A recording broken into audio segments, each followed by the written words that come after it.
تو دنیا کو آپ نے رکھنا ہے کس پہ؟ سائڈ پہ رکھنا، پھر آپ کو ملے گا سکون. ہمارے ساتھ بڑا مسئلہ یہ ہے، دیکھو جو ورک شاپس ہو رہی ہیں نا اسٹریس مینجمنٹ کی، آپ کی اسٹریس ختم کرنے کے لیے، اس میں بھی لوگ شرکت کرتے ہیں کہ ہماری اسٹریس ختم ہو جائے. اسٹریس ختم کرنے کو بھی مقصد نہ بناؤ، رہنے دو، کوئی ٹینشن نہیں ہے. ان چیزوں کے پیچھے بھاگو گے تو یہ نہیں ملیں گی آپ کو. ایک آدمی اگر صحت ہی کو مسلط کر لے کہ جی، میں آپ کو ایک واقعہ سناتا ہوں، اس سے بات سمجھ میں آئے گی. جب کرونا کووڈ پھیل گیا تھا نا، احتیاطی تدابیر تو ہم بھی کر رہے تھے، لوگوں سے بھی کہہ رہے تھے، پھر بھی ہو رہا تھا لوگوں کو. ایک کیس آیا بڑے ہاسپٹل میں، ماں باپ اور بیٹے کا، ماں کو بھی کرونا، باپ کو بھی اور بیٹے کو بھی. بیٹا بالکل ینگ تھا، اس کے مرنے کا کوئی چانس نہیں تھا، خطرہ تھا والدین نہ مر جائیں. اللہ کی قدرت کے والدین بچ گئے اور بیٹے کا انتقال ہو گیا. ڈاکٹروں نے بتایا کہ اس میں خوف اتنا مسلط ہو گیا تھا کورونا کا، والدین کو وہ خوف نہیں تھا. اتنا خوف مسلط ہو گیا تھا کہ اس خوف کی وجہ سے اس کے جو قوت مدافعت ہے نا، بیماری کے خلاف لڑنے کی قوت، وہ قوت ختم ہو گئی. بیماری کے خلاف لڑنے کے لیے بھی تو کچھ اندر ہونا چاہیے نا. آپ اگر ٹھٹرے کانپتے رہیں گے تو آپ کو تو اور بیمار ہو جائیں گے آپ.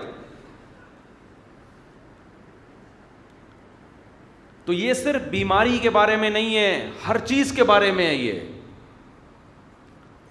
دنیا میں پریشانیوں سے لڑنے کے لیے آپ کے اندر اللہ نے ایک روحانی طاقت رکھی ہے.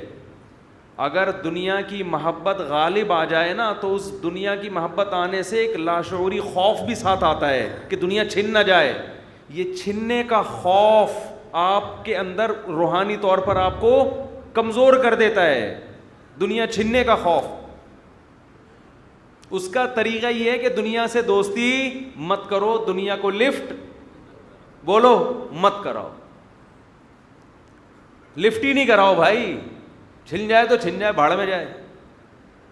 ایسی کی تیسی کا لفظ یاد رکھ لیں، بڑا زبردست لفظ ہے. ہمارے حضرت مفتی رشید احمد صاحب رحمہ اللہ تعالیٰ کے مریدوں میں ایک تاجر تھے، کئی دکانیں تھیں ان کی. وہ کہتے تھے جب مجھ پر دکان بہت زیادہ مسلط ہوتی ہے نا، ہر وقت بزنس، کچھ دنوں کے لیے دکانوں کو تالا لگا کے بیٹھ جاتا ہوں گھر میں. ایسی کی بولو تیسی، جاؤ، نقصان ہو جائے ہو رہا، بھاڑ میں جائے.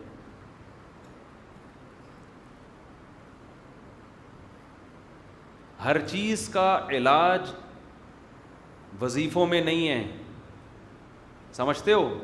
ہمارے پاس سکون کے لیے کیا چاہیے لوگوں کو؟ وظیفے. علاج کے لیے آمادہ نہیں ہوتے. ایک حکیم کڑوی دوا دے رہا ہے آپ کو، کریلے کا شربت پیو، جوس پیو، آپ کہہ رہے نہیں وظیفوں پہ ٹھیک ہو جاؤں. ڈاکٹر کہہ رہے یہ کڑوی گولی کھانی پڑے گی، حکیم کہہ رہے یہ کڑوا جوس پینا پڑے گا. وظیفے سے تھوڑی ٹھیک ہوگے. دل سے پیسے کی محبت کو نکالنے کے لیے ضروری ہے کہ دکان بند کر کے بولو گھر بڑھ جائے. ایسی کی تیسی بھاڑ میں جائے. خام خامے نہ بند کرو اگر مسلط ہو رہا ہے. اتنا مسلط، اتنا ہر وقت. فات بھائی کو سمجھایا پھر بھی موبائل میں لگے. یہ بھی کہیں بزنس کوئی میسج بھیج رہے ہوں گے، یا تو شادی کی کہیں چل رہا ہوگا سیٹ اپ.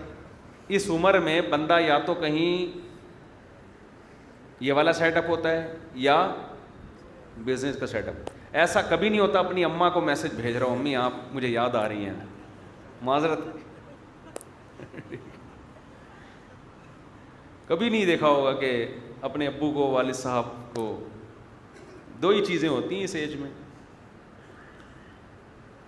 حالانکہ یہی ایج ہے ڈائریکشن کو صحیح کرنے. جیسے جیسے انسان کی عمر بڑھتی ہے نا، اس میں جوانی میں جو بری عادتیں ہیں وہ ختم نہیں ہوتی، وہ اور زیادہ پختہ ہوتی ہیں، مضبوط ہوتی ہیں. یہ صحیح حدیث سے یہ بات ثابت ہے. جوانی میں توبہ کرنا، برائی سے بچنا آسان، جیسے جیسے عمر بڑھ گئی جو خوبی ہے وہ بھی پختہ اور جو برائی ہے وہ بھی مضبوط ہوتی چلی جائے گی. اس خوش فہمی میں نہیں رہنا چاہیے ہم توبہ کریں گے بوڑھے ہو کے. آپ دیکھ لو غیر مسلموں میں نوجوان ٹین ایجز، ان میں اسلام قبول کرنے کا ریشو زیادہ ہے.